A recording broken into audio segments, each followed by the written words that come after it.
Ser podcast.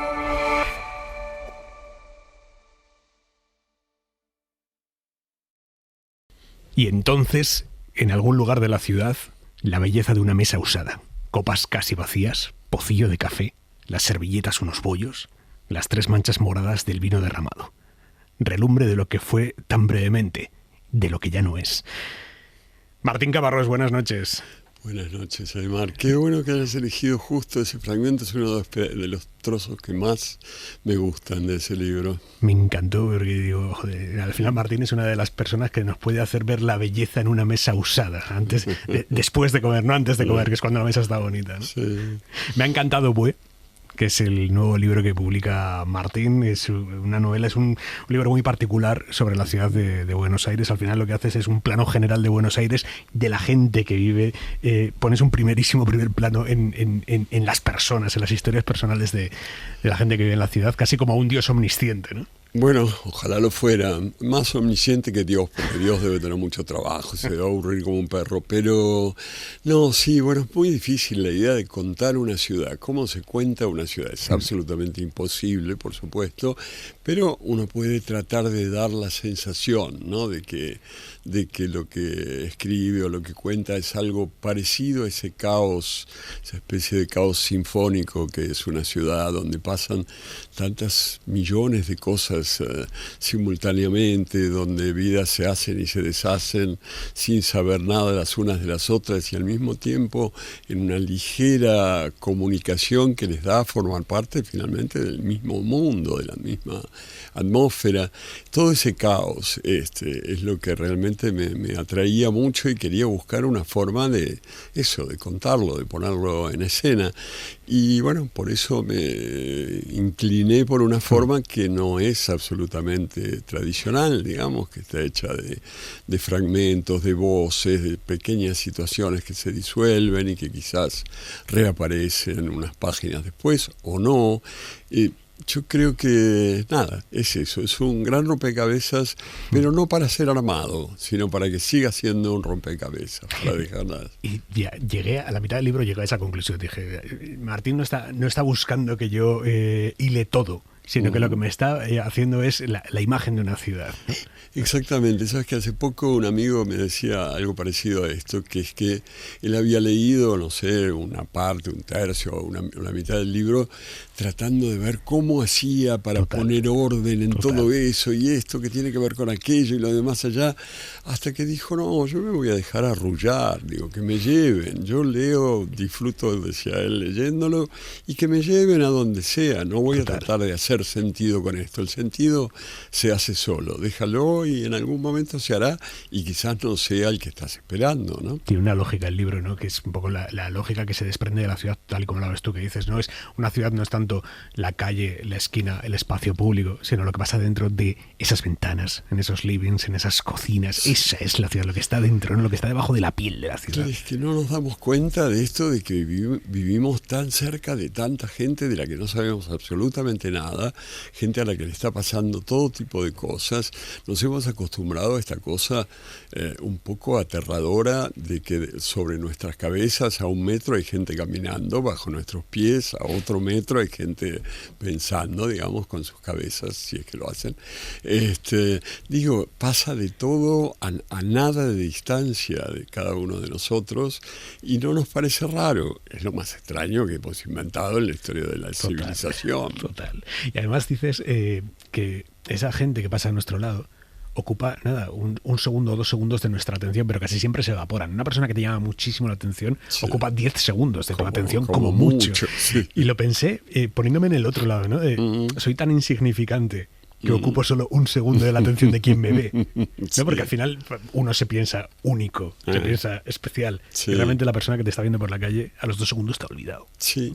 Sí, y yo creo que sí, efectivamente la ciudad, si la piensas un poco, te devuelve a este lugar de ninguna unicidad, ninguna especialidad. Quiero decir, eres uno entre 5 o 6 millones, ¿cuántos somos aquí? Y cada uno efectivamente nos creemos lo más importante del mundo hasta que de pronto salimos a la calle y si nos a mí me gusta mucho mirar, digo, yo me he pasado la vida mirando, tengo una profesión que te da patente de corso para ser voyeur, para ir mirando, y tú dices, no, estoy trabajando, estoy observando para poder contar, que es la pelota, lo que yo quiero es, lo que soy es un mirón. Y si miras un poco en serio, bueno, nada, ves que hay tantas historias dando vueltas, ¿no? Buenos Aires es tu ciudad. Sí. Hoy también. Llevo más de 12, 13 años sin vivir en ella y en otras épocas tampoco viví en ella. Pero ¿sabes qué es la ciudad? Alguien decía que tu ciudad es aquella a la que nunca llegaste. Yo me acuerdo cuando llegué a Madrid, yo me acordaba cuando llegué a París, o cuando llegué a Nueva York, o cuando llegué a Barcelona, los sitios donde he vivido también. Pero yo no me acuerdo cuando llegué a Buenos Aires. Obviamente no estaba en condiciones de acordarme de nada. Supongo que pataleaba, gritaba y me tenían que cortar el cordón umbilical. O sea que mis recuerdos de ese momento son escasos, por no decir. Y eso creo que es lo que hace la diferencia. El lugar al que nunca llegaste. Y ese para mí sin duda es Buenos Aires. Hay un personaje de tu novela que es John Jairo, que él dice, lo bueno que tienen las ciudades en las que has hecho cosas pero no has nacido en ellas, es que tienes la permanente sensación de que las estás eligiendo todo el rato. No sé si esa sensación tú la tienes con Madrid. La tengo, sí, la tengo. Por supuesto, uno no lo hace todo el rato, pero cuando uno vive en una ciudad a la que sí llegó, quedarse en ella es un gesto activo de parte de uno, digo, es un gesto, es algo que uno está todo el tiempo renovando, ¿no? Quedarte en tu ciudad, bueno, estás ahí, es donde estabas y no necesita ninguna positividad, digamos. En cambio, en las ciudades donde uno llegó, sí. Y bueno, en este caso es Madrid y yo tengo mucha relación con Madrid, quiero decir, mi padre nació aquí en 1928, o sea, mis abuelos, por supuesto, aquí vivían y para mí es una ciudad absolutamente importante. Pero si me escuchas, yo no tengo acento madrileño ni traté de tenerlo. Podría haberlo intentado, que sí, ¿por qué no? He intentado tener acentos en otros idiomas, me ha salido bastante bien, pero no me soportaría escuchándome con un acento que no fuera el de la ciudad a la que nunca llegué. O sea, que haces militancia de tu acento. No hago militancia, me resulta muy fácil. Simplemente decidí no hacer el trabajo de cambiar de acento, digamos. Trabajo que, como te decía, yo viví mucho tiempo en Francia, trabajaba como un perro para tener un buen acento francés y lo tengo, que sí, pero aquí no. Acá el problema nada, cuando digo que vivo en la calle tal 12, y a veces tengo que decir 1, 2 para que sepan que no estoy diciendo 2, ¿no? Claro. Y a veces hasta digo 12, pero me siento rarísimo. Te sientes un traidor. Más que un traidor, un farsante, que es mucho peor. Aquí sabes que con el libro pasó algo en ese sentido, curioso. Yo durante un tiempo lo llamaba, o sea, mi título de trabajo era BUE. Sí. Porque BUE, por un lado, es ¿cómo se llama? El acrónimo que ponen las líneas aéreas, sí, para decir Buenos Aires, como aquí ponen MAD o BCN o lo que sea. Y por otro lado, nosotros decimos mucho BUE, como diciendo, bueno, no me jodas con esto, qué sé yo. Y el BUE funcionaba, pero un día se me ocurrió que prefería llamarlo azar acecha, que es algo que aparece mucho en la novela, reaparece esa frase, azar acecha, porque creo que realmente uno de los elementos decisivos de la ciudad donde se juntan tantos elementos es el azar que eventualmente hace que uno se cruce con otro con quien podría no haberse cruzado nunca, cruce de distintas maneras, desde enamorarse hasta pisarlo con el coche, ¿no? Pero bueno, y entonces dije, bueno, empecé a pensar seriamente que se llamara azar acecha. Y cuando le dije a mi editor, Miguel Aguilar, le digo, mira, me parece que le vamos a quitar el BUE, le ponemos azar acecha. Y me dijo, azar acecha. Sí, está bien. Y yo digo, no está bien. Así no suena nada así bien. Así no era lo que yo quería decir. Yo decía azar acecha, que es tan distinto de azar acecha. Que se va a llamar BUE. ¿Te sigue sonando muy duro el acento español? No, el castellano. El andaluz me suena, al contrario, muy suave. Bueno, al catalán le tengo cariño, al gallego le tengo cariño. O sea, tengo cariños por acentos españoles. he elegido estar aquí, pero no son el mío. Hablabas de Azaracecha. A ver cómo te sale. A ver cómo te sale. No, dilo con ese. Jamás sería tan osado como para intentarlo delante de ti. Y hablábamos antes de Dios. Yo no sé hasta qué punto el azar es el Dios de los ateos. Ya, sí. Yo creo que el Dios es el azar de los creyentes, en realidad.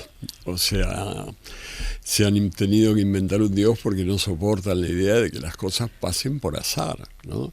Y digo, el azar es decisivo. Hablábamos recién del accidente del coche. Bueno, un coche que te pisa quiere decir que saliste no un minuto antes porque te dejaste de tomar ese café, ni un minuto después porque te lo tomaste y lo disfrutaste más, sino que saliste justo en el momento en que ese coche iba a pasar por la esquina por donde saliste.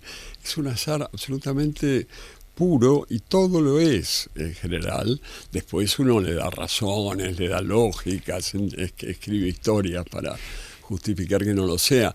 Pero hay que aceptar que lo es, y es un poco aterrador pensar que todo lo que nos pasa en definitiva tiene que ver con esos azares.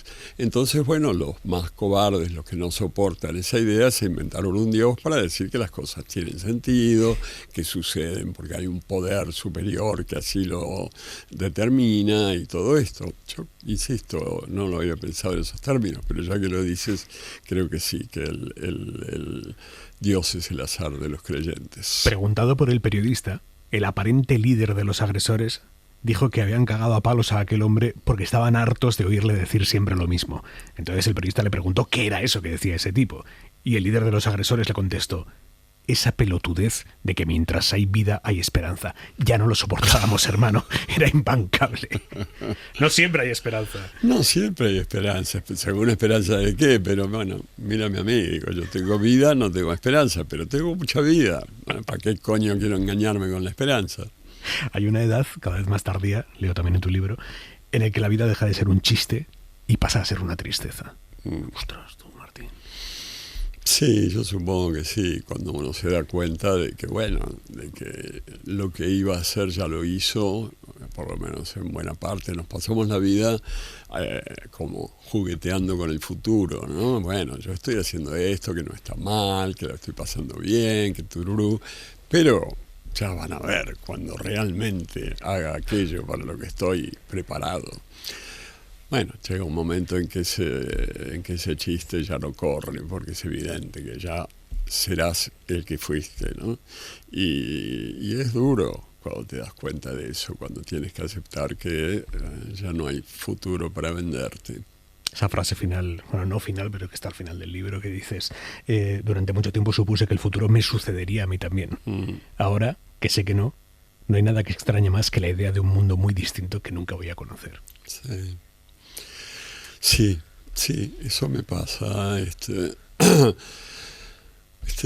Claro, es lo mismo durante, qué sé yo, 50 años de mi vida, por lo menos, 55, ahora tengo 68, desde los 12, 13, siempre viví pensando que alguna vez iba a conocer un mundo más justo, más bonito, mejor hecho que mejor organizado, donde no hubiera gente, no sé, que pasara hambre o que la pasara mal o que se muriera de enfermedades curables, todo eso que pasa tanto en nuestro mundo. Bueno, siempre pensé que alguna vez iba a haber este mundo distinto. Y ahora ya sé que no, además de que este momento particular parezca todo lo contrario, parezca que estamos yendo a empeorarlo cada vez más. Y es fuerte, me quedo con esa deuda, digamos, ¿no? No sé qué tal se verá un mundo mejor desde la tumba. Esto que dicen que te vas a un mundo mejor. No, el mundo mejor se va a quedar acá. Uno se va donde no hay nada. Yo muchas veces me pregunto si mi contribución neta a este mundo es positiva o es negativa, o es igual es cero, quiere decir. Lo más probable es que sea cero. Ya lo de negativo ya es Sí, negativo es jodido.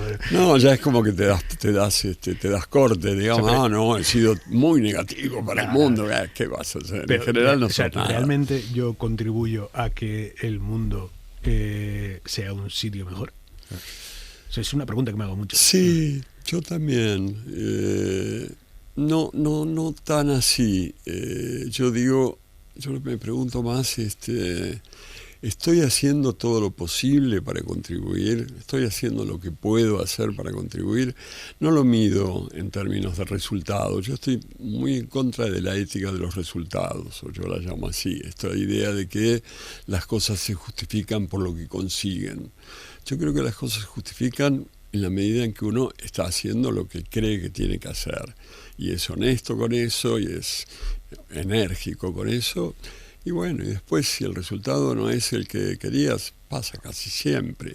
Pero tú sabrás que habrás hecho todo lo que podías, lo que honestamente podías. Entonces, insisto, la pregunta para mí no es tanto he cambiado algo, sino he hecho todo lo que podía hacer para ayudar a que algo cambie. Obviamente uno nunca hace todo, pero si haces una buena parte, yo creo que ya te puedes sentir, no sé, como más tranquilo. Iba a decir, estuve revoleando palabras en la cabeza en ese segundo, conforme, satisfecho, no, aliviado. ¿Tú qué esperas que sienta el lector cuando cierre tu libro? Sabes que yo me pregunto muy poco eso sobre qué pueden sentir o pensar los lectores, pero en este caso, y ya que me lo preguntas, lo primero que se me ocurrió es que baje a la calle y mire distinto, por lo menos durante un rato, ¿no? Si le dura 3-4 días, mejor todavía. Y si le dura una semana, es un éxito absoluto, ¿no? Pero que mire con esas ganas de eso, de meterse en las historias que le pasan por alrededor, que trate de pensarlas, de imaginarlas, de entretenerse con eso y de darse cuenta que el lugar donde vive es fascinante, ¿no? Dices, está bien decir las cosas ciertas, pero no las cosas demasiado ciertas. Esa frase buenísima. ¿Cuántas cosas demasiado ciertas te has quedado por decir?